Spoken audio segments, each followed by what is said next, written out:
Welcome to the Poisoner's Cabinet. I'm Sinead. And I'm Nick. And this is your weekly podcast exploring the lives of the great poisoners and macabre murders from across the centuries and creating curious cocktails inspired by the tales that we tell. And it's episode 92! 92 and we're back!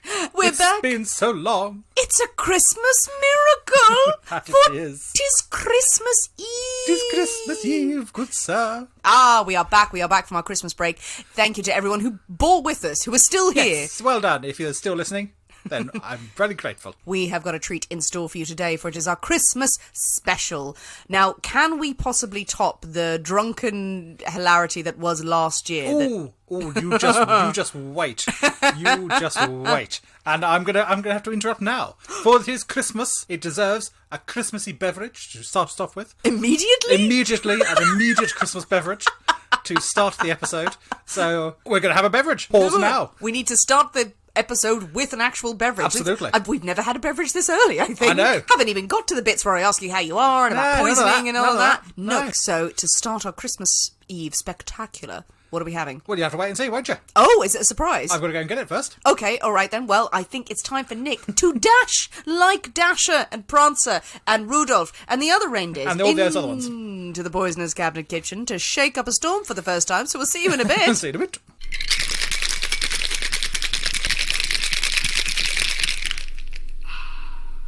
And we're back. Hello, for the first time. So, if you listened to last year's Christmas episode, you know that we kind of go live with this stuff. It's on the fly. This is the first Christmas episode we've done together, because last year we were in lockdown. Oh, that's true. We were separated, but Nick has dashed into the kitchen, as I said, like the proverbial reindeer, and come out with...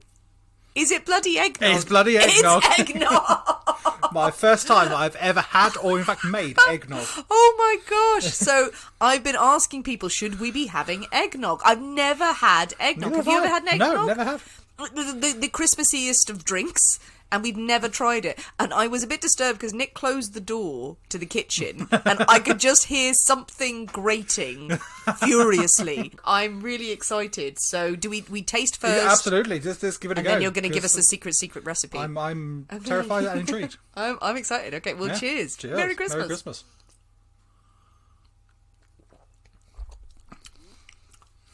I like that. That's not entirely unpleasant. That is my cup of tea. Oh, yeah, I see why that's popular.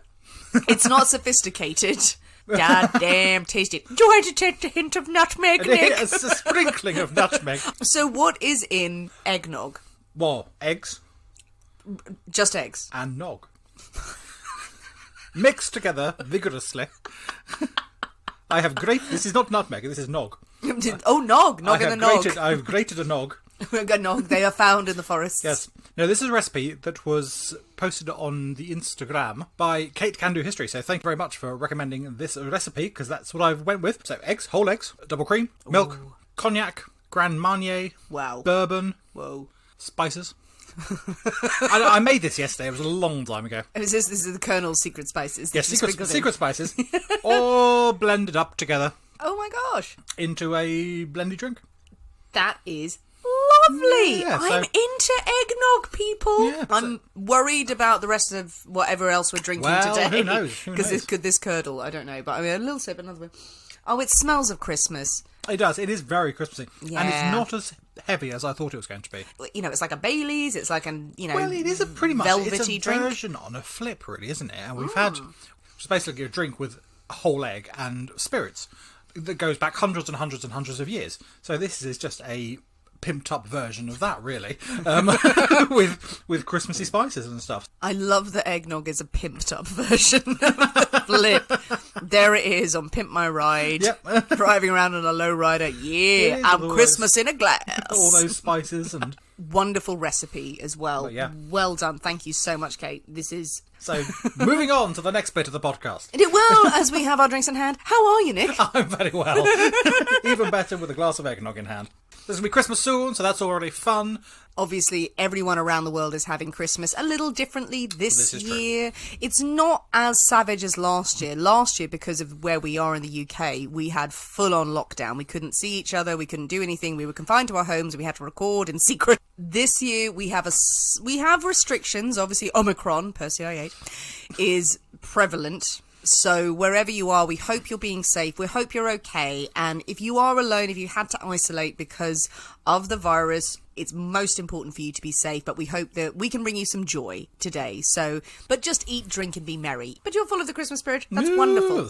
Well, speaking of being in the Christmas spirit and being eternally alone inside, let's thank our wonderful, wonderful Patreon subscribers. Indeed, we should, and there are a great many this week. People have flocked to the Patreon, so thank you, you darlings.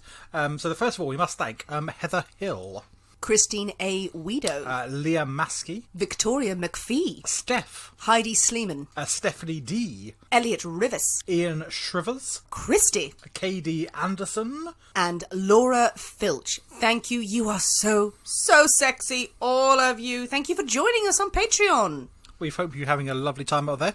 A good one this week. It was a thinker. Yes, this week we did an unsolved murder in Ireland, a very famous one that's been the subject of documentaries that have been out this year, and it had its 25th anniversary, this case, this week, so it just coincided beautifully.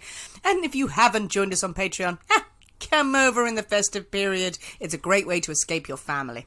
Well, Nick. Yes. Are you ready? To drink cocktails and talk about poison? I already have my cocktail. Or we could drink poison and talk about cocktails for Christmas. It's not Christmassy enough, I feel, poison. No. Yay, okay, we'll go with the first one. Hooray, hooray, hooray. Well, before, though, we get into the whole cocktail business, Nick, would you like some Christmas facts?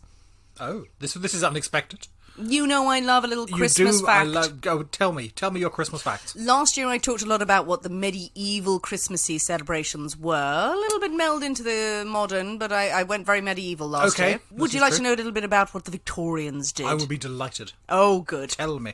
So the real start of the Christmas traditions that we know and love in England in particular, and then filtered through to America, started in the Victorian era. It did. So the tradition of having a Christmas tree in your house was from Queen Victoria and Prince Albert. Because he was German. He was German, and the Germans had Christmas trees in the house. And there was an article in a magazine, not so much a newspaper, sort of a magazine at the time, where there was a sketch of Queen Victoria and Prince Albert with their beautiful tree, and everyone went, I want one of those. Yes. So went out cutting down oaks and sycamores and everything, dragging it into the house and going, look, it's so pretty. At the time, the tradition of Christmas lights on your tree, again, shows people did not really do their research so much in England. You did have to use candles because you didn't have lights. Yes, and they went, let's put candles all over the tree, resulting in many fires. Many deaths at Many Christmas. deaths and fires at Christmas because people went, it's so beautiful and magical, let's go to bed and just not deal with this at all. This flaming bush in the corner. Also, the introduction of Christmas cards. This is true. Another Victorian invention. Yeah, and again from Queen Victoria, started sending out Christmas cards, and all the little children went, I want to do that too. Yeah. Christmas crackers, 1848, was thought as a really good way to sell sweets. And it worked. First it was about sweets, but then it became tiny screwdrivers and protractors in the Victorian era, obviously. They were huge screwdrivers at the time. It was, oh God, crackers were very, very dangerous back then. The gifts that were given were food and sweet things, usually, and you would adorn the tree with them. So, yes. You've got kind of candy canes and the Victorian era was the start of feasting and the turkey.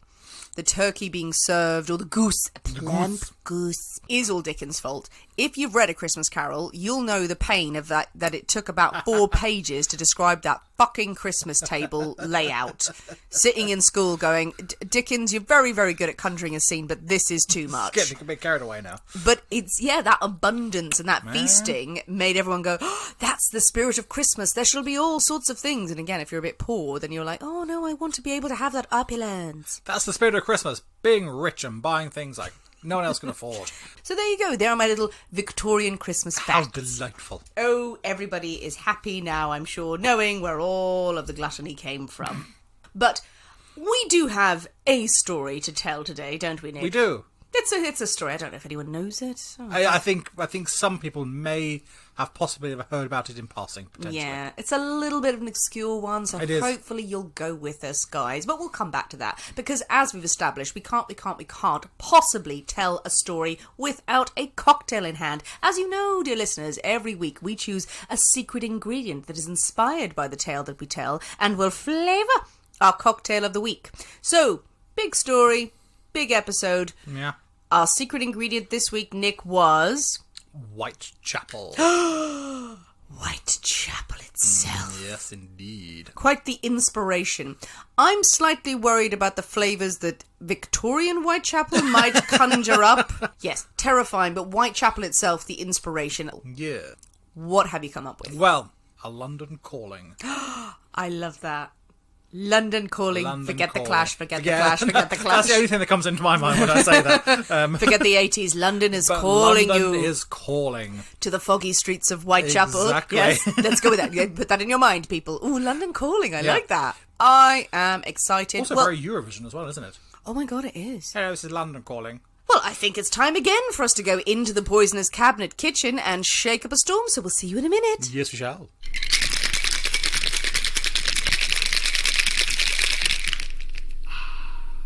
And we're back. Hello. So, Nick, is London calling? London is calling indeed. Ooh, it's a nice citrusy looking drink. That's the only thing I can describe it as. Yes. Nice. Okay, so a little sniff. Let's give it a go. Ooh, it smells citrusy. Dive in. Merry Christmas, Merry Nick. Christmas. Ooh.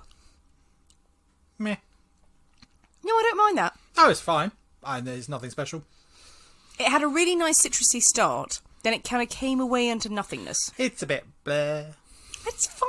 It's fine. I'm quite happy with that Yeah. after the eggnog, to be fair. It's cutting through the richness of the eggnog. Yes, I was worried that you were going to give something really bold and ballsy, and I'd be like, my taste buds can't cope. I don't know, but no, I'm quite happy with that right now. This is a highly curated cocktail playlist we've got going on. So I'm liking this right now. I Yeah. think this is a very good interim drink. It's fine. Talk us through it. We have a base of gin. We have lemon, as you have suggested. We have a bit of sugar. We have some sherry in there. Sherry? Christmassy twang. That is very Christmassy. And a dash of orange bitters. I like that. I mean, I think it's perfectly fine. It's nothing spectacular. No. But it's a perfectly pleasant drink. I like that. Yeah, I like that. It is a good, steady drink. Nick, is it time for a story? It is indeed time for a story. I wonder what our story What could could be. it possibly be? What could it possibly be? Well, I feel there is no use pretending any longer, because if people haven't guessed from this week's secret ingredient what's going on, you will probably know from the title of the episode. So at long last, we are telling the story of Jack the Ripper. Da da da. We've been putting it off, waiting for the right time, and for some reason, Christmas Eve is the right time for Jack the Ripper. So let's go for it. For one of the most famous killers in all of history. Well, I do have a Christmassy Jack the Ripper quote when ready. Okay, fine. We've got something to look forward to. Yes, and it's wonderful. But let's start with the goddamn facts, Nick. Right indeed. Well, over the past couple of years, we have discovered that a great many of the people we have covered are or have been suspects for the Ripper murders. Some of these are plausible-ish, some of them entirely fanciful. So we're going to take a little look back at some of these people we have covered and introduce a whole host of new suspects as well. And I have no doubt that by the end of this, Sinead and I will have categorically identified one of the most infamous unknown killers of all time. It's going to happen. We will have solved the mystery of Jack the Ripper in the next hour. And most of you are going, that's not going to happen. Tiny bit of your brain for a split second went, I bet you they could. Oh yeah, we could do it. Yeah, we could do it. So everyone knows a little bit about the Jack the Ripper murders. We are not going to spend too much time detailing the crimes. There are many books, films, podcasts, documentaries, comics, all sorts of things. There are many giving huge details about the crimes, and more recently there has been a shift to a focus on the victims as well, telling the stories of the women who have become known as the Canonical Five: Mary Ann Nichols, Annie Chapman, Elizabeth Stride, Catherine Eddowes, and Mary Jane Kelly. So, Victorian London. If you're poor, it is not a fun place to be. It isn't? It's not a jolly time if you have no cash. There are no top hats and charming kids just selling you chestnuts. And There are plenty of that Okay. if you have the money to pay for it. Oh.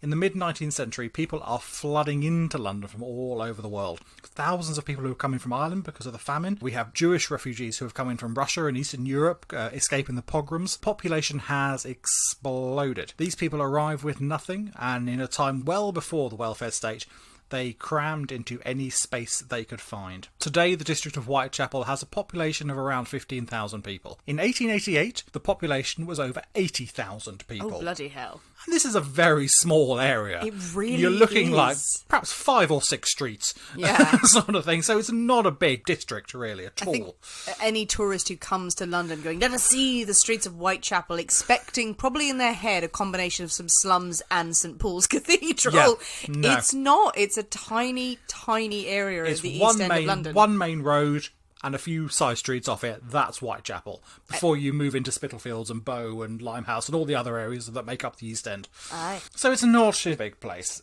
Crime and violence are incredibly commonplace, and the crippling poverty that everyone endured in the area drove many, many women to prostitution just to survive. It is estimated that in 1888 there are 62 brothels and around 1,200 women working as prostitutes in Whitechapel alone. And as we said, it's not a big place. That is saturating the market, and I literally and figuratively... Whoa. That's like every other house. That seems a lot. It does seem an awful lot. And whether this was a figure from the Metropolitan Police, so whether it was them sort of slightly over-egging. Yes. But that's the number they came out with anyway. They just looked down the street and went, I think there's about 17 million brothels down there. That's it, shut it down. It all looks dreadful. It's not a pretty place at all. On Friday the 31st of August, 1888, at 3:40am, the body of Mary Ann Nichols is discovered in Bucks Row. Her face is bruised, her throat has been cut by 2 deep slashes, one of which went all the way down to the bone. Her stomach has been cut open and her bowels exposed, and they later, in a post-mortem, find 2 stab wounds to her vagina. The violence and the fury of the attack is shocking, but unfortunately not overly uncommon in the East End. And the resulting investigation is somewhat less than thorough. Hazards of the job. Hazards of the job, indeed. As they would say. There's not a huge amount of concern that's going on here. 1 week later, though, on Saturday the 8th of September, the body of Annie Chapman is discovered in the backyard of 29 Hanbury Street. Like Mary Ann, her throat has been severed by 2 deep cuts and her abdomen cut open. A section of the flesh from her stomach had been placed on her left shoulder, and another section of skin and flesh plus her small intestines had been arranged above her right shoulder in a strangely grotesque manner. The subsequent autopsy also reveals that Chapman's uterus and sections of her bladder and vagina have been surgically removed. Now, after 2 nearly identical murders, the police are starting to pay a bit more attention, thinking that there's something going awry here. At the inquest into Chapman's murder, a witness describes having seen Chapman standing outside 29 Hanbury Street at about 5:30 that morning, and she was in the company of a dark-haired man wearing a brown deerstalker and a dark overcoat. He was of a shabby, genteel appearance, she said. The man had asked Chapman a question. Will you? He had said, to which Chapman had replied, yes. That was all the conversation she heard. The police took that to the nth degree, again assuming that Annie Chapman was involved in some sort of prostitution and had been propositioned by this client. She was accepting his terms. So basically, she was asking for it. These 2 murders so close to each other had been picked up on now by the papers as well. Because murder in Whitechapel is not uncommon. It's not at uncommon, the time, but 2 so violent. The manner in which they were killed and the strange arrangement ain't so normal. Ain't so normal, absolutely. So this has certainly been picked up on. A stab and run, horrible as it is, not uncommon. Yep. Arranging a body like that, okay. In a slightly ritualistic potential vibe, it's very weird. That's unusual. So the papers are going to pick up on that. And obviously we know that the tabloid press are nothing but reasonable and understated in their reporting of many crimes. So in no time the public have been whipped up into a terrified frenzy. Now by mid-September the public are getting more and more frustrated that the police have not got anywhere there with their investigations, and they actually decide to take things into their own hands. And the Whitechapel Vigilance Committee is established. It is a very grand and pompous name for a group of vigilantes, really, who will roam the streets of Whitechapel, hunting for the Ripper. I'm sensing they didn't do a good job knowing where this story is going. Yes. They were like, yes, vigilantes, you have to bring your own sack of knobs, doorknobs with it. No, it's, what did they think, what did they do? Did they do anything? Well, they sort of patrolled the streets. Hoping to sort of deter. Hoping to run into Jack the Ripper. Further attacks, hoping to catch someone in the act. Yeah. Not successfully. I mean, if you are a murderer, you are going to clock the roaming band of vigilantes and probably commit your crimes 2 streets over. Well, whoever Jack was, they absolutely did just that. On the 27th of September, a letter is received at the Central News Agency. Dear Boss, I keep on hearing the police have caught me, but they won't fix me just yet. I have laughed when they look so clever and talk about being on the right track. That joke about Leather Apron gave me real fits. I'm down on whores and I shan't be ripping them till I do get buckled. Grand work the last job was. I gave the lady no time to squeal. How can they catch me now? I love my work and I want to start again. You will soon hear of me with my funny little games. I saved some of the proper red stuff in a ginger beer bottle over the last job to write with, but it went thick like glue and I can't use it. Red ink is fit enough, I hope. The next job I shall do, I shall clip the lady's ears off and send it to the police officers, just for jolly. Keep this letter back till I do a bit more work, then give it out straight. My knife's so nice and sharp, I want to get to work right away if I get a chance. Good luck, yours truly, Jack the Ripper. Now, initially this letter is considered a hoax by everyone who sees it. But 2 days later, on the 30th of September, Jack the Ripper strikes again. Twice, in the infamous double event. The double event. Topic of much debate, this Well, one. indeed it is. And you'll soon see why. Elizabeth Stride's body is discovered in the early morning of the 30th in Dutfield's yard. The cause of death is a single 6-inch incision across her neck. Now, unlike the murders of Mary Ann Nichols and Annie Chapman, there are no further mutilations to her body, leaving questions as to whether Stride's murder really was committed by the Ripper, or whether in fact it was and he had been interrupted during his attack and continue his work, or it was someone else entirely different. Several witnesses later informed police that they had seen Elizabeth in the company of a man in the early hours of the 30th, but each give differing descriptions. Some said that her companion was fair, others say he was dark, some that he was shabbily dressed, others that he was really well dressed, so no one's entirely sure. He was with a man. No one knows what he looked like. Could be a beggar, could be the fucking king. Who knows? Well, this is the time, of course, where they've been reporting Jack the Ripper or there was a murderer on the loose in Whitechapel. So anyone you speak to goes, oh, I saw him there. 10 feet tall he was. Chocolate hair, red. There he was. No, he was a midget. He was walking around. Oh, he seemed a bit weird. He was like blonde, a little bit. Yeah. Oh, I don't know. He had a limp. He had one eye. He had 7 eyes. Yeah. Is that probably the description varied on depending on which magazine they had read that morning as to what Jack the Ripper was supposedly look like. And again, how much money you paid, because people are saying, like, do you want a witness statement? They say, oh, well, I saw something, give me a few coins, and then they'll tell you whatever you want. Now, less than an hour after the discovery of Elizabeth Stride's body, the body of Catherine Eddowes is found in the corner of Mitre Square. Oh, yes. Sinead's very excited about this one for some reason. So her throat is severed from ear to ear, her abdomen ripped open by long, deep, jagged wounds, her intestines placed over her right shoulder, a section of intestine placed between her body and her left arm, so some of it is cut out and sort of put under her arm. The left kidney and most of Eddowes' uterus has also been removed, and her face has been completely disfigured, her nose cut off, her cheeks slashed, her eyelids cut open, and part of her right ear had been cut away. Now this right ear clue led police to believe that the Dear Boss letter that they had received was in fact genuine. Until now it had been convinced it was a hoax, but the writer had said he would clip the lady's ear off, and that seems to be exactly what he had done. They were in communication with Jack the Ripper. A trail of blood led the police to a doorway nearby, where they found a piece of Catherine Eddowes' bloody apron on the floor, and a message written in chalk on the wall, reading, "The Jews are not the men to be blamed for nothing."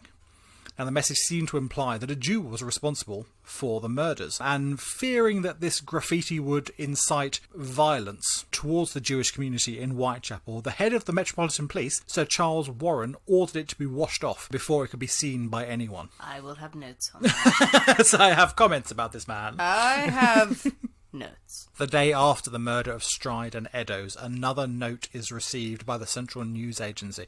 In what has become known as the Saucy Jack postcard, the Ripper takes credit for the double murder, and it is he who in fact calls it the double event. Later on the 15th of October, George Husk, the chairman of the Whitechapel Vigilance Committee, oh yes, that delightful group of vigilantes. He's been brilliant. He's been obviously. great. He's been desperately effective. Yep. But he receives a package with the return address from hell. I wonder what's in the package. And at this point, I have paused to make another cocktail. Really? But you can't leave us on tenterhooks now. What's in the goddamn package, Nick? You'll have to find out. Something from hell? With another cocktail. Oh, what if it's a fluffy bunny? Fluffy bunny from hell. Fluffy bunny from hell. That's actually terrifying. That's That worse. sounds terrifying. That's worse. Some sort of Here's demon some bunny. lovely notepads, and this is well timed because we've just finished that Oh, cocktail. well, exactly. It was all desperately planned out. So what is our next cocktail? The next cocktail we're going to have is What the Hell? What the hell? What the hell? Which I'm sure he said when he received the package. What the hell? What the hell? What the hell is this? He Anyway, said. it's from hell. What? You're in my mind.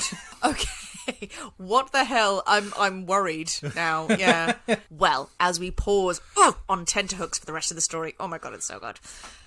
We have to dash into the poisonous cabinet kitchen and yet again shake up a storm for Christmas. So we'll see you in a minute. See you in a bit.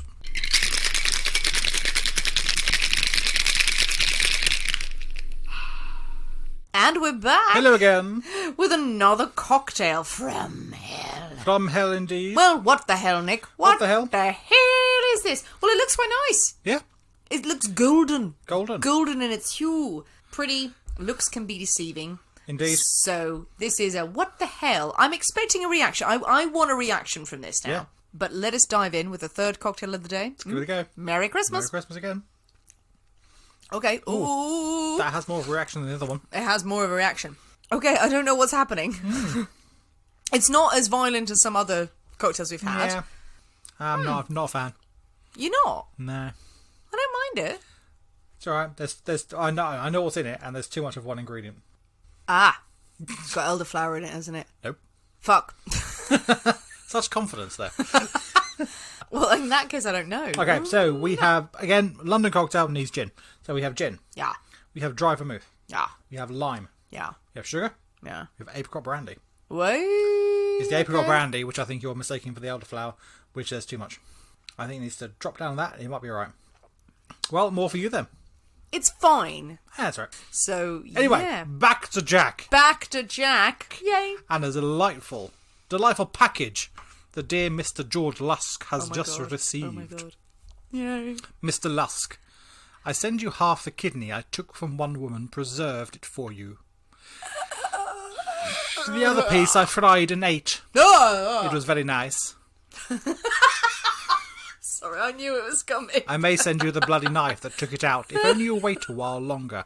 Catch me when you can, Mr. Lusk. Catch me when you can. Also, you just going, it was very nice. It's very nice. It's literally how you have cocktails. That's the thing. Read Dear Boss letters in a slightly different voice, and they're very, very funny. Mr. Lusk was not happy about receiving such a letter. I wouldn't be either. Yeah, I mean, he and his gangs of vigilantes have been out there for weeks now, searching down this man to no avail, and now he's been taunted in his own home. I mean, it's a massive FU. Yeah, to him. absolutely. He has proclaimed himself to be the head of vigilantes. He's going to hunt down Jack the Ripper. But it's probably a human kidney that he's Absolutely. been sent. This person is not pulling any punches. No, indeed. Now, the final victim from the canonical 5 was Mary Jane Kelly. She's discovered on the 9th of November, lying on the bed in the single room that she lived in 13 Miller's Court. Her face has been so heavily mutilated that it is almost impossible to identify her. Her throat has been severed down to the spine, her abdomen almost emptied, pretty much, of its internal organs, her uterus, kidneys, one breast placed beneath her head. Her heart is missing entirely. Now, there are many other victims that some people ascribe to Jack the Ripper. Martha Tabram, Emma Elizabeth Smith, Rose Mylett, Anna Mackenzie, Francis Coles, and the unknown victim, who became known as the Pinchin Street Torso, who we have covered previously. But authorities remain convinced that only Mary Ann Nichols, Annie Chapman, Elizabeth Stride, Catherine Eddowes, and Mary Jane Kelly were the victims of the Ripper, and all the others are unrelated or even copycats. In 1894, Sir Melville MacNathan, the Assistant Chief Constable of the Metropolitan Police and the head of the Criminal Investigation Department, wrote that the Whitechapel murderer had 5 victims, and 5 victims only. Detectives interviewed over 2,000 people. 300 people were investigated and 80 were detained over the months, but not a single arrest was made. So who was the Whitechapel murderer? Who was Jack the Ripper? Now, I do know Sinead has some possible suspects up her sleeves. Possibly. She maybe has 1 or 2 people that she's going to tell us about. So a wonderful summary of Jack the Ripper's victims. We urge you to read about them, to read the five, the recent book about them, and to learn about the victims, because these were innocent women, did not deserve to be murdered. No one deserves to be murdered. No one deserves to be murdered. No one deserves to be murdered, but the rhetoric around their deaths at the time of them being prostitutes seemed to imply that they had brought this horror on themselves, and it is not true. Jack the Ripper, for all of his mystery, for all of the fascination around him, was a murderer, was a serial killing fuckhead, quite frankly. As the technical description goes. It is the technical description. But we are going to cover off some of the suspects, because who the hell was Jack the Ripper? So many elements of this story have passed into folklore. So many people and Ripperologists. Over the years, there have been people who have obtained, in inverted commas, I'll say, evidence. To them, they have attained the evidence, and they have come up with new theories that have been literally, and I'm not even kidding, turned into film and TV even before they've been written about books, and turned into an actual theory about them. The subject of some of the great graphic novels of our time, great films, numerous books out there, so there's so much source material on Jack, we couldn't possibly cover it all in one episode. But the suspects are many, many, many Ripper suspects over the years. More than 100 have been named, have been seriously credited as Jack the Ripper suspects. You can pick them apart at any point. Everyone has a favourite. Some of you out there might have favourites too. You might have favourite elements of this story. And if you want us to talk about it a bit more in detail, if you want us to cover some of your favourite suspects, if you'd like to hear our spin on any elements of this crime, do get in touch, because we will consider doing an extra Patreon episode on Jack the Ripper. But for now, we are going to cover some of the favourite suspects of ours of Jack the Ripper. So as it's Christmas, Nick, I did want to read you something I found. Found this on a Jack the Ripper tour website. This Jack the Ripper tour that you can imagine. There are many, many in London. And they have a piece about Christmas with Jack the Ripper. Nice. Fun times. So this was printed in the Western Morning News on the 27th of December, 1888. So they pondered how Jack the Ripper might have spent his Christmas. Nice. This is but a few lines. Jack the Ripper did not spend his Christmas following the pleasures of using the knife. Translation, he did fuck all. This was, however, a dire dread that he would gratify his thirst for blood by dispatching another person in Whitechapel. But it was with a sense of relief that one found that he had spent his Christmas in a civilized manner. That is, he had a civilized Christmas. I'm glad to hear it. I mean, that is padding really in every sense of the word as a journalist going, what is Jack the Ripper maybe doing at Christmas? Well, he hasn't killed anyone. He's probably spent Christmas in quite a civilized way. So let's all picture Jack the Ripper just cozied up in front of the fire with a good book and a sherry. That is someone desperate on Boxing Day for an article for the next day, isn't it? I've got this little column that I need to fill, so come on! So as we said, we're going to cover some of our favourite suspects in the Jack the Ripper cases. We've had some mad suspects on the show. Surprisingly, even from the early episodes of The Poisonous Cabinet, whoever we encountered was purported to be a Ripper suspect for very tenuous reasons. We've had the likes of Lizzie Halliday, who was a lady in America. Quite a few people talk about, was Jack the Ripper a woman? Was Jack the Ripper potentially a midwife? Yes, indeed. That's a big one that's come up. It's a big one. The basis of it, not so much in actual fact or evidence, but the idea that whoever committed these crimes had some degree of surgical knowledge to the point where they could dissect in such a clean manner. They identified all of the organs. And a gentleman would never have done such a thing. Oh, a gentleman never would have done such a thing. Not. An Englishman would not do such a thing. So there's lots of ideas that was a midwife perhaps exacting some sort of terrible punishment on prostitutes, not founded in any fact or evidence. But they did attribute this to Lizzie Halliday, who we have covered. They just assumed when she was convicted, because she was a woman, she'd killed lots of people, she could be Jack the Ripper. Absolutely. Yes, she definitely sailed across the Atlantic and back, killed a bunch of people without being seen and never commented on, and then came back and then was arrested in America. Absolutely fine. Entirely possible. Indeed. Another crazy version. People still kind of go, oh no, this is... Well, I'll say this again. So another famous suspect was Thomas Neil Cream. Yes. Very famous serial killer. Yes, the poisoner indeed. The poisoner of episode 11 that we covered. Quite a change of tack if he's now ripping people. Absolutely. The thing that made people think, oh, is he Jack the Ripper, were his famous last words. As he was on the scaffold, he apparently said, I am Jack, and then was cut off when the rope stretched. So were people thinking that he was saying, I am Jack the Ripper? It was a last confession. I mean, people will jump on anything. Oh, yes. More likely he was going, I am ejaculating. No, it's genuine. This is genuine. It's not that he was ejaculating in the sense that we know, is that he is just spouting words, that he was just going, I'm ejaculating. Okay, fine. I thought he wasn't saying that. No, he was trying to say, I'm ejaculating. He was saying, I'm ejaculating. Some people said, no, but it wasn't used in the same way that it is now. Really? But why would he say, I am Jack? Well... Unless he's just going, screw it, I'm Jack the Ripper. Why the hell not? Bit more notoriety. He was an American who did come to London, murdered at least 5 prostitutes with poisoned beer. He was in America in jail at the time of all the killings. That is problematic. Yes. That's what you call an alibi, I feel. Yes, but don't let the facts get in the way of a good suspect story, not. Nick. No. The Ripperologist would have you believe, certain ones, we love some of you, that his sentence was served by a lookalike. Okay. Purely so he could travel over to London and kill a bunch of people, and then come back and then finish his sentence.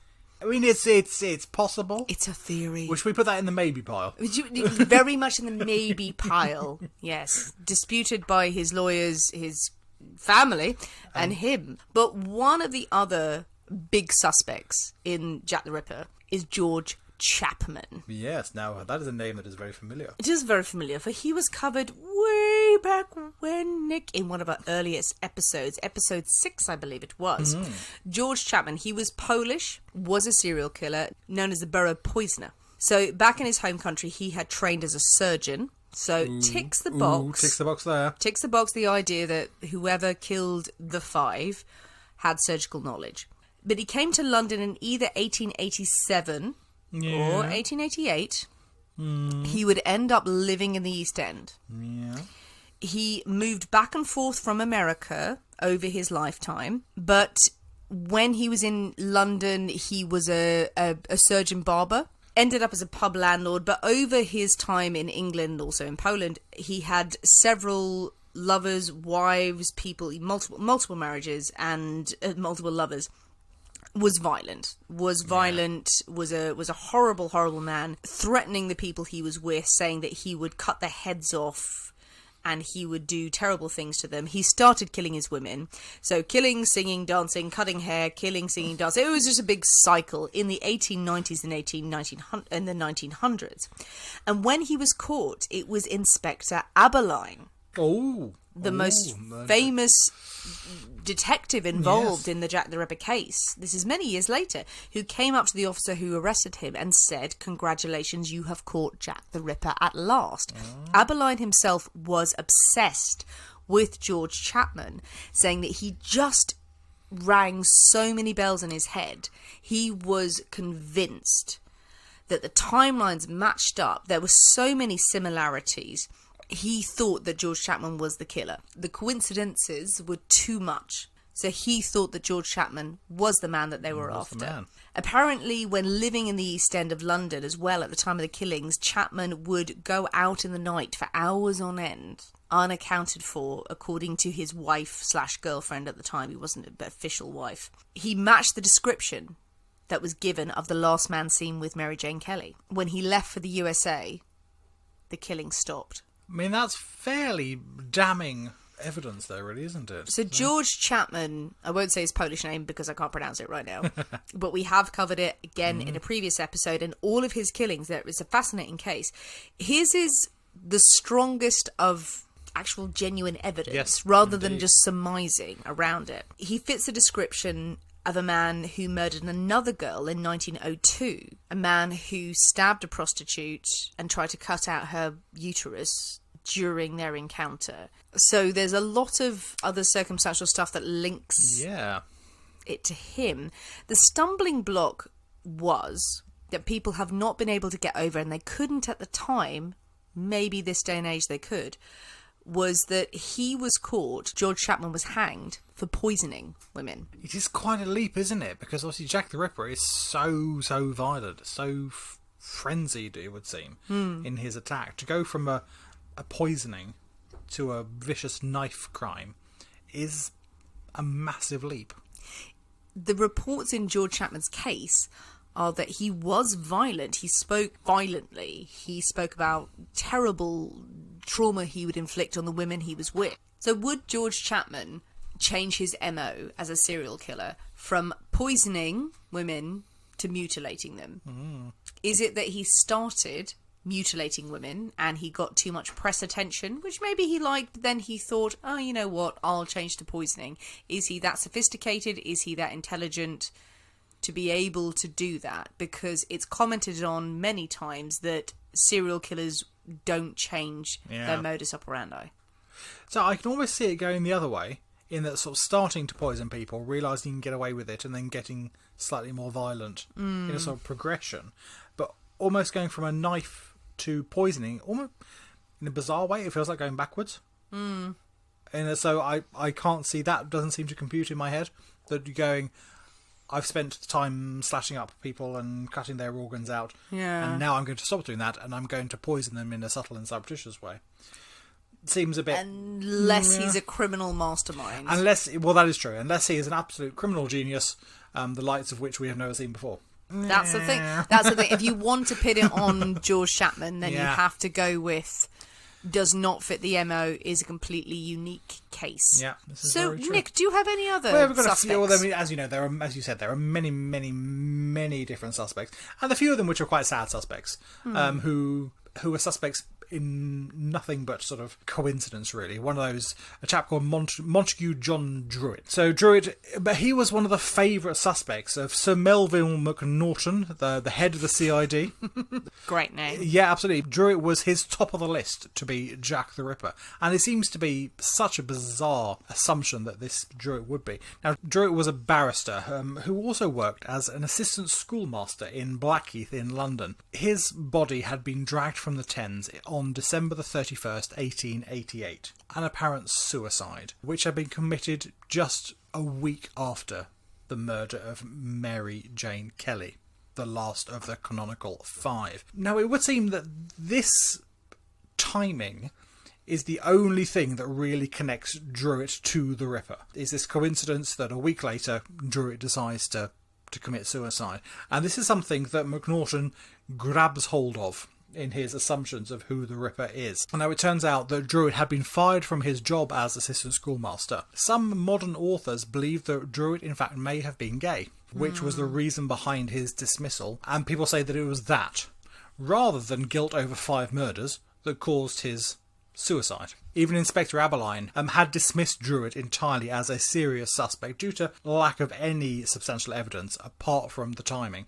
He had discovered that Druid had been playing cricket in Dorset on September the 1st, 1888, the day after the first of the murders. He was playing cricket in Dorset, so they thought that could have been a tricky sort of thing to jump on a train and go and have a nice game of cricket after you've committed your first murder. And no one who plays cricket can be an evil man. Well, exactly. Only a gentleman plays cricket, and no gentleman could possibly commit such a horrible, horrible murder. But he's still up there in the list of suspects, due to Sir Melville being absolutely certain that Druid was the one. This is the thing, though, with the Ripper suspects, is that if you were named at any point, people latch onto them. They still stay in the list pantheon of people. absolutely the pantheon of people who were implicated in the Ripper murder, so people can revisit them and go, well, what if someone missed something? Yes. What if someone missed something? Modern Ripperologists are desperate to find out everyone who's implicated because they think that they'll find that one little thing. And a lot of it was just a case of,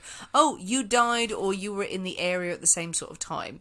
Must be you. Now, another one that I came across, which I had heard about, thought, that's nonsense, that's utter nonsense. But the more I actually read, I thought, ooh, there may be something, in this, Nick's gonna potentially. Nick's gonna crack it. H.H. Holmes. Oh, fuck off. What? No. There's more to this than I had initially thought there would be. I have to say. When you say it, I'm thinking, they went, oh my god, H.H. Holmes, he was a bastard, probably sailed over like Lizzie Halliday, Thomas Neal Cream, but no. Well, there's that. I was surprised about what similarities there are there. So, I mean, obviously, a name that is almost as famous as Jack the Ripper. Now, it turns out that Holmes has left diaries, and they are now in the possession of his great-great-great-great-great-great-great-grandson, and they have been published, and they are there, and they have been authenticated as belonging to Holmes. And entries in these diaries confirm that he, in fact, was in London during the time of the Ripper murders. Okay. And so he was around. He was in London at the time. People were in London. I was going to say that. But it seems bizarre that two such crazy serial killers were in the same place at the same time. Fair. So that maybe got me thinking, going, ooh, I didn't know that. I didn't know he was actually in London. I mean, are they authentic? Are they? No, apparently so. 100%. So says Google. So says the interweb. Yeah. That these are legitimate things, and there is evidence that he is not in America at this time. He has travelled elsewhere. But obviously, as with Chapman, the sort of the characteristics of the murders are very, very, very different. Holmes is a very calm, organised, methodical murderer. He's generally there for an insurance payout or some sort of profit. Jack is opportunistic, frenzied. Yeah, I will say... And go with me on this. Okay, I'm going. What happens on holiday stays on holiday. He was trying out some new ideas. Can you imagine, though, H.H. Holmes has a very methodical process on his home soil. He goes abroad. No one knows me. I'm just going to go crazy. Yeah. I'm just going to go crazy. For it. Going to go mad. This There stuff I can't do at home. There is a tiny bit of it where you go, maybe he just went abroad and went, what happens in Vegas stays in Vegas, you know. And just went mad. You can see it happening. He had medical knowledge.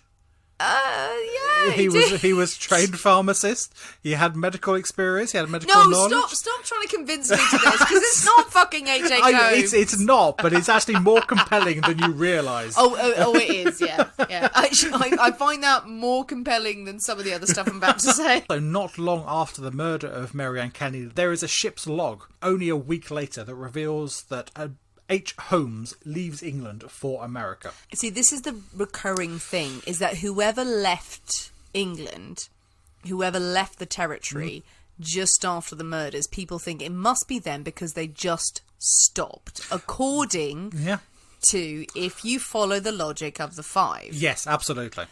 We have talked about on this show, we've covered other murders, which really seem to stack up with if Jack the Ripper continued. There are a great many names that people think Jack the Ripper didn't just stop. He carried on, and eventually he died or he got sent away for something else. Yeah. But he killed a great many other number of people and started before as well. Started at Martha Tabram and things was before. Way before. And then afterwards, we've talked about, the torso murders we talked about in Westminster and everything. That seems crazy that wouldn't have been Jack the Ripper. But the idea is that there were only five. There were only five. Only five. And I can understand the police saying that. I can understand the authorities saying, don't panic. That's it. Nothing else happened after this. But then you go, and they left at the same time, so it must have been them. So anyone who was in the vicinity or died or left is the Ripper. So I will counter that. Okay. With another delicious family of suspects, Nick. A whole family of them. An entire family of suspects. I'm intrigued. Very famous, very tenuous. Is stacked up because of some theories and books later published behind it. We're going to talk about the Maybricks. Nick. Okay. Oh, we've had them before. So we talked about Florence Maybrick on the show. Florence Maybrick, who was convicted of poisoning her husband, James Maybrick. So this was same sort of era, same sort of time frame. Florence Maybrick was a very, very famous case at the time. Controversial, widely thought that Florence was wrongly accused of poisoning her husband and that James had died from overdosing on his favoured medical poisonings. He took poisoning. Well, he did. He took strychnine. He took all sorts of those poisons Nice, that pick were. me up. Florence helped him get those. He died. She was convicted of his murder. She spent her time in jail. She protested her innocence. She was originally sentenced to death, and then she was released. But more than 100 years later, claims emerged that James Maybrick was in fact Jack the Ripper, based on a diary. A diary that was discovered and purportedly written by him that detailed the killings of the 5. The diary came into the hands of a man who got it from another man at a pub. I want to go to this pub. Yeah, where's this pub? Yeah. These are labourers, and the guy was an out-of-work scaffolder, and someone else gave him the diary. What pub is it where you can go in and labourers are just handing around historical evidence to infamous murder cases? I want to go there. The diary has been through numerous tests. With a lot of the modern evidence that has emerged, it always comes out as it's not completely determined that it wasn't a hoax, but this was a fucking hoax, excuse me. I'm going to just go out and say it. Most people believe it's bollocks. There's testing on the ink and the paper that it definitely was a historical document, but not at the time frame that they say it was. And then there's also testimonies that the person who received it said his wife dictated it to him, and then he retracted that and said, no, she didn't. No, she didn't. It's just a bit weird. More interesting, I think, and I didn't find a lot of information on this, a pocket watch that was owned by James Maybrick. He had a pocket watch. There was a pocket watch, let's just say. J. Maybrick. Also, the initials of the 5 and the words, I am Jack. It's a bold sort of thing to have engraved on a watch. Doesn't that sound a bit weird? Yeah. But tests that have been done on that watch say that while they cannot prove conclusively that it was from that time, there have been people who've studied it. The way the engravings and the brass and everything, the way you scratch it into it, be very hard to fake. It's interesting. So that's James Maybrick. But the Maybrick story leads into another element of this.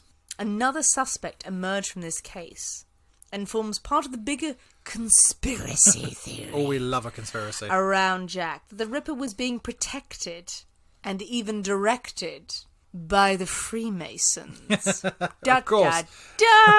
They're all over it. So the idea that the Freemasons are involved in the Ripper murders, in the Ripper cover-up, in inverted commas, is a very, very commonly held belief, and it's something that is permeated into modern society beyond the fascination that people have, or the Ripperologists have, with this case. But when we come back to the Maybricks, is that this hinges on a book that the famous film director Bruce Robinson wrote. He wrote a book called They All Love Jack, and in it he points the finger firmly at James Maybrick's brother, Michael, as the real culprit. Now, in this book, Bruce Robinson goes hammer and tongs at the idea that Freemasons were involved in covering up the real identity of Jack the Ripper. And I'm going to build on this later. But the conspiracy theorists leap on the Ripper case with gusto. It beggars belief that such a horrific murderer could have escaped justice from the cramped confines of Whitechapel, with London's finest detectives on the case, unless there was some circular protection around the killer. The idea that Jack the Ripper was a Freemason, or was protected by the Freemasons, has been embraced and explored by many Ripperologists. It's and Johnny Depp. He was in there. So, yes. This will be sending alarm bells off with people going, oh, from hell, from hell, from hell. I will come back to it. Trust me. It's, you know what? It's a fun theory to go with if you're on the outside of Ripper knowledge. If you're listening to this and you're kind of going, I can't even delve into this. It's the fun side of Ripperology. If you're not too concerned about the facts and more about the conspiracy theories, Go with me on this, bitches. So was Jack the Ripper really Brother Jack? We all know of the Freemasons, I'm sure. Big Boys Members Club allegedly include all members of high-profile, high society, powerful businessmen, politicians, royalty, allegedly employing all manner of rituals and strange traditions at their lodge meetings, secret handshakes, that sort of thing, initiation ceremonies, as well as ancient rules about, well, being gutted if you break the rules. Freemasons literally run the country in these people's minds. Yep. You cannot get past them unless you're one of them. So it's common fact that plenty of high-ranking officials at the time of the Jack the Ripper murders would have been in the Masons. So does that mean that Jack was a member of the Masons, or was he trying to implicate the Masons in his crimes? So let's go back to the famous graffiti. The Jews are the men that will not be blamed for nothing, or the Jews are not the men who will not be blamed for nothing. There's lots of different interpretations of that. So the spelling of that graffiti has really foxed ripperologists for years. So written on the walls, it's Juwes, the Jews. So some people think that is someone who is illiterate. As we talked about, there is a lot of anti-Semitism around this case. People feel very strongly, so people get very reactive. It's highly likely that someone, unfortunately, was pointing some sort of finger at the Jewish community. The piece of leather apron that was found at the crime scene, some people think it was a leather apron because there was a Jewish man in the community, a man named John Pizer, who was known as Leather Apron. He was a Jew, he was a butcher. They were trying to leave signifieds around the crime scene to implicate a Jewish man.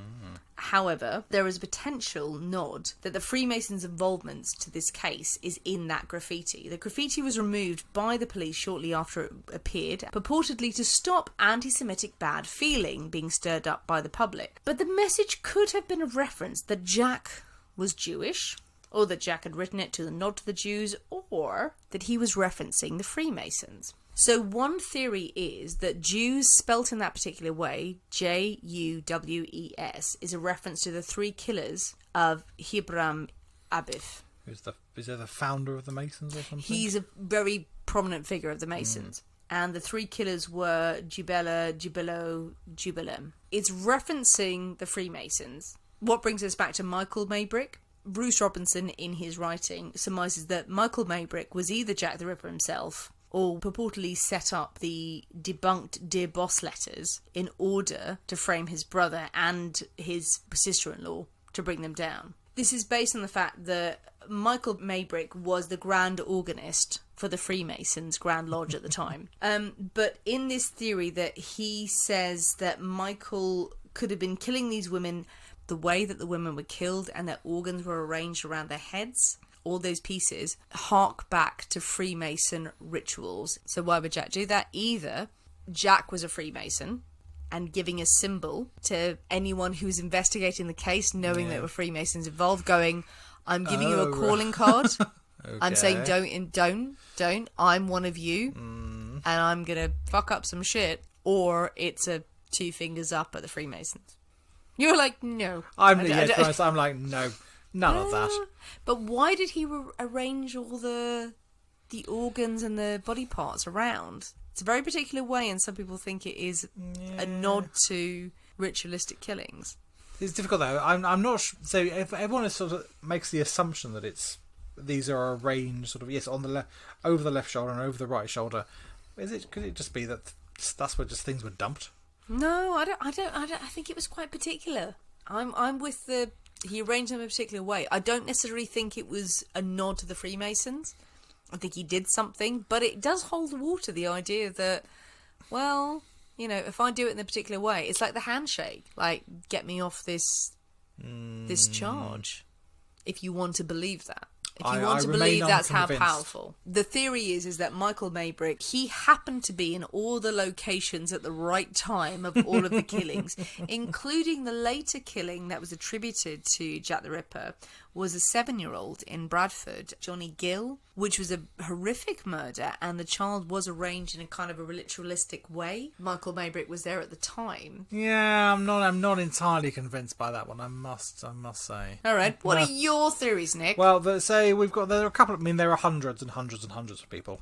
But there are a couple of interesting that deserve a bit of time. Francis Tumblety. Do you know Francis Tumblety? Francis Tumblety? Yeah. Isn't he a rabbit who lives in the woods? He's an American chap who has made an absolute fortune in the States, posing as an Indian herb doctor. He is the definition of the word quack. He has been connected to the deaths of one of his patients in Boston, but has managed to escape prosecution and actually flee to London. Now, Tumblety, in his many conversations with the police and with friends, has freely admitted to just generally despising all women. He is not a fan of the fairer sex, but he claims to have a particular hatred for prostitutes. Okay, yeah. And at one time, he actually hosts a dinner party in Washington, at which he displays a collection of preserved female reproductive organs. Oh, Jesus. Boasting, in dinner conversation, that they have come from every class of women. But while in England in 1888, Tumblety is arrested on November the 7th on charges of gross indecency. Oh. Now, we don't know what that gross indecency involved. There is some speculation that it might actually be he was engaged in homosexuality.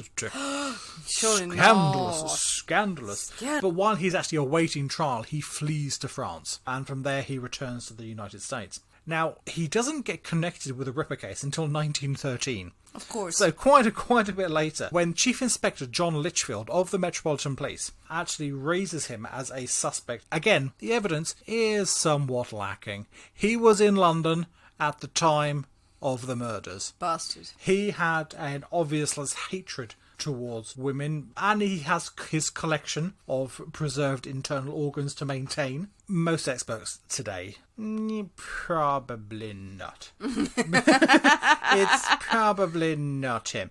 One of the reasons was being that his appearance matches none of the eyewitnesses' descriptions. Even the people who go, oh, he was tall, oh, he was short, oh, he was fair, he was dark, going, well, that's not him. so it's like, and another thing, you see a picture of him, and he is quite a distinctive character. He's got this massive grey moustache. Great big bussy moustache, and the really pointy hat type thing. Well, that'll make you stand out. Exactly. I mean, that was what they said, that he is a very conspicuous individual. Did he put this on before he was photographed? Oh, well, I don't know. Perhaps it was a fancy dress party he was going to or something. Look at me, like, oh, I'm never going to be... If you think I'm committing a crime, like, let me put this on before I take the photograph. Very conspicuous, flamboyant character. So people have gone, nice. Oh, if it was him, we would have seen the moustache coming. So he has been generally dismissed as a suspect. Now we also have another person who is mentioned quite frequently as a suspect for the Ripper, who should probably be in the as bollocks category. It's Charles Ludwig Dodgson. Okay. Are you familiar with Charles Ludwig Dodgson? And it rings a bell. No. Well, as you should. A man who is also known as Lewis Carroll. Fuck off! No. The pen name, yes, Lewis Carroll was his pen name. Original name, Charles Ludwig Dodgson. Obviously the author of Alice's Adventures in Wonderland. I had never connected him with Jack the Ripper. No, I hadn't before, either. Until researching this, and I thought, ooh, that's intriguing. I knew him and Tolkien got drunk in the Eagle in Oxford, and that was it. And I was like, well, that's a great way to come up with Before books. that, he killed many women. Many women. This entire theory came about in 1996. A chap called Richard Wallace wrote a book called Jack the Ripper.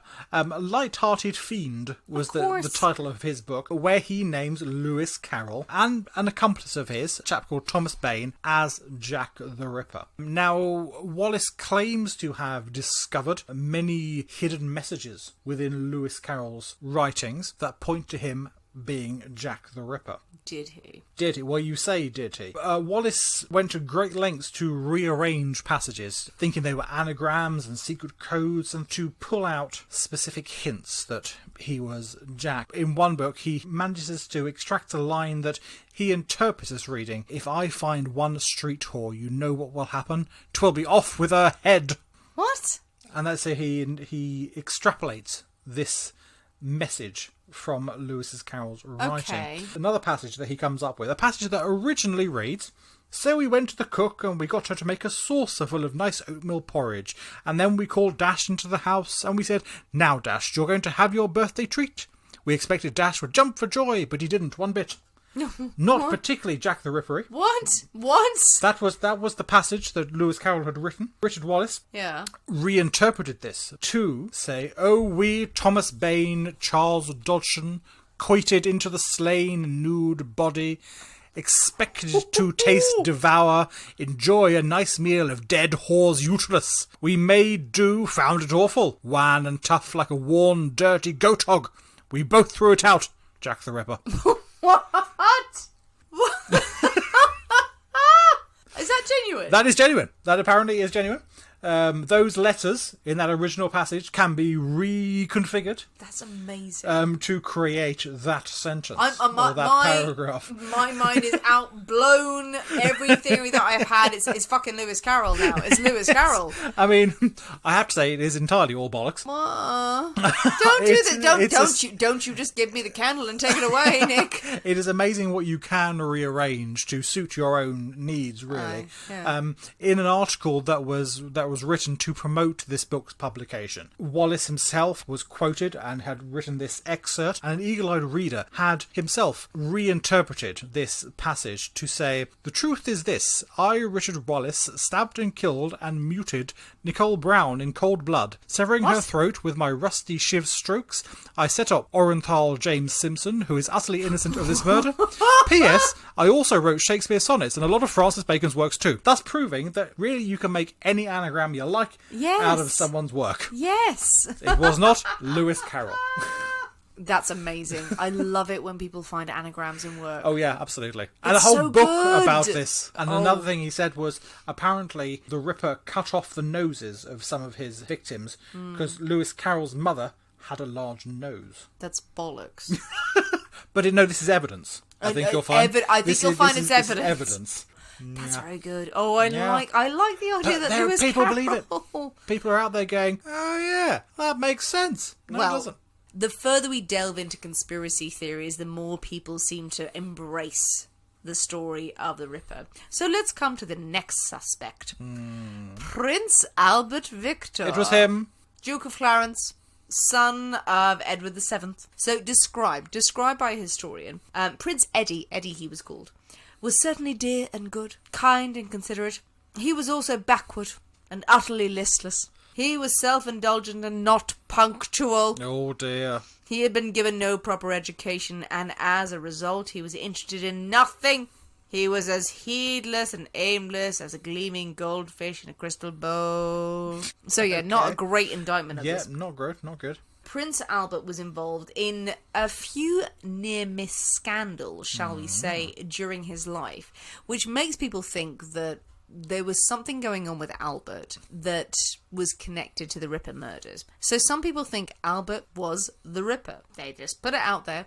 Others think he was involved. So he was implicated in the Cleveland Street scandal. It uncovered a male brothel in London. Such a thing. He was implicated in this scandal, covered up, though, by the royal family. Reported in the American press and international press that there had been goings-on there. His name was never completely entered into these press articles, but enough to implicate that all was not well with Albert. Indeed. Theories about Albert would not be fully brought to the fore until the 1970s, when, as has been alluded to, more Ripperologists came to the fore going, here's what happened. I'm pretty confident of what's going on. Writer Dr. Thomas Stowell claimed that Albert had syphilis during the time of the massacres, and he was driven mad, and he had taken to the streets and he had ripped women apart. This was the theory around Albert. And the royal family apparently let him get on with it. Yeah, just go for it. Absolutely fine. Boys will be boys. Until the double murderer. Oh no, that's just too much. That's too much. You just getting carried away there. Took him in to a mental asylum. He broke out, killed Mary Kelly, and then went back in, and then he died later on. It was claimed that Albert was gay, that he had contracted syphilis from some sort of illicit encounter from the various places he'd visited, and that he'd taken to destroying women. But the fact is, Albert wasn't in London at the time of any of these killings. There are multiple reports of the royal records of all of his visits. He was somewhere else around the country. Many people will go, no, they can be forged, they can be forged. Yeah. Albert was there killing people with his twirly moustache. He sent his minions. All of these series, as we said, came out in the 60s and 70s. Very convenient to sell books. So we have the theories that Albert is the Ripper. But we also have that Albert is a secondary player in the Ripper killings. And that the killings were done to protect the royal family. The most famous story around the royal family is from Stephen Knight's The Final Solution, which was published in the 70s. Yes. In which he alleged the killer was actually Sir William Gull. William Gull. Ian Holm. Ian Holm in From Hell. Okay, so we're up. So this is where we come into the territory where most of you may have learnt about the various Ripper theories from the fantastic graphic novel From Hell by Alan Moore. It was made into a film with Johnny Depp in 2001. There have been mini-series based on this, but there is an enduring theory that the Ripper was a member of the royal family's staff, and they assign the blame with Sir William Gull, who was the physician in ordinary to Queen Victoria. Very talented, brilliant man, big advocate for women's places in medical profession. He fits the bill as a skilled doctor.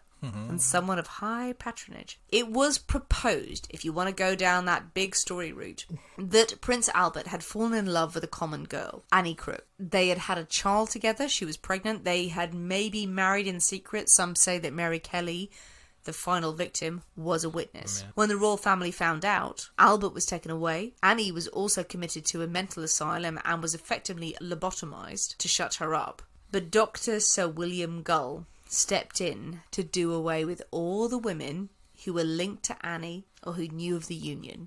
But they were killed in a Masonic ritual as a nod to the royal family, who were members of the Freemasons, and they did it as a ritual to try and throw people off the scent. This is the basis for From Hell by Alan Moore. Very good graphic novel. Prince Albert as well in 1891 was said to be involved with a chorus girl called Lydia Miller, who committed suicide by drinking carbolic acid. Well, that'll do it. He wanted to live with her, it was said, but the scandal has been hushed up by the royal family, and it wasn't the first, it wouldn't be the last. The theory of the royal family and Sir William Gull has been wildly debunked as too fantastical to make sense. Yeah. It's a juicy theory, if not a particularly solid one. But how could have Jack gotten away with it? Quite possibly the perpetrator died shortly after his final act, or maybe he continued committing terrible crimes. But what makes Jack the Ripper so compelling? What do you think, Nick? I have to say, despite my initial positivity that we were going to crack this evening, not entirely sure that we have. I don't think there is some grand conspiracy. I think the story of Prince Albert and that there was a conspiracy theory there is wonderful. Oh, it's a lovely story. I don't think it's true. How did Jack the Ripper get away with this? A lot of people got away with a lot of shit back then. There's a lot of dead people, a lot of people who weren't brought to justice. So I don't think it's beyond the realms of possibility. But I think that's the key thing, is that people are really flummoxed by why did Jack the Ripper stop? Because of the nature of the attacks, the gruesome elements of the attacks. They are slightly ritualistic, you know, the placing of the organs around the body. Maybe he had just chosen, or she had just chosen a way to display their handiwork. Maybe they were sending a message. Maybe they were subconsciously going, you know what, if I do it in this way, I've learnt enough about the Masons, I'll try and implicate someone really in high office. They weren't a Mason themselves. Who knows? Who knows? So what do you think, people? Who was Jack the Ripper, in your opinion? Do you think we have covered enough of this story? Would you like to hear more from us on Patreon? Send us a message. Why is Jack the Ripper so compelling after all of these years? Send us your suggestions, comment on wherever you listen to this podcast, tell us what you think of it. But more importantly, make up all of the cocktails All that the we made cocktails. today. As you can tell, Sinead has enjoyed them greatly. I don't know where I am or where my hands are, Nick. It's all going horribly, horribly wrong. But they are a good bunch of cocktails. The recipes will be out this evening. For you to enjoy on Christmas Eve or Christmas Day, wherever you are, have some eggnog. It's not half bad, actually. We love it. Send us your Christmassy pictures. We'd love to see them. We'll send you some as well. And make sure you're enjoying the festive season. Thanks for listening, guys. We have been the people inside the Poisoner's Cabinet. We will see you next week. And remember, your loved ones are trying to kill you. Bye.